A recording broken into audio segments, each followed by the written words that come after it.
Hai, ngadi Daphne Khan, nasional sa asyong may kodingan, Riboy District, kajing roy dengan roy mentah kadai, komensiam jonga. Jing it ka bajanay, happy ba ingan ay,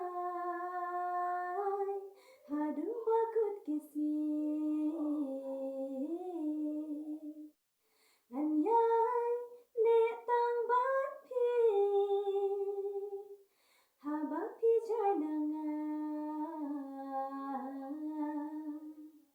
barway ngas ngawing menit na laban si nanyay kan mau ya pi jing it ka bapla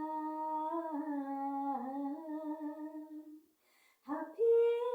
nga shamanta tang bat pi ngalaray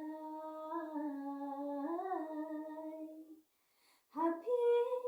ba inga smile habang ajay na pi Siangkong syakawai kari Sendak banyadan lang Mensim jong agatrang Oh mensim jong Pidai mati Bawan banselpai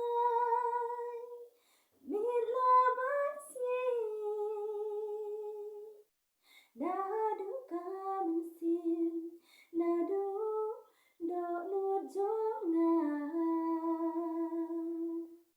Bat pingalarai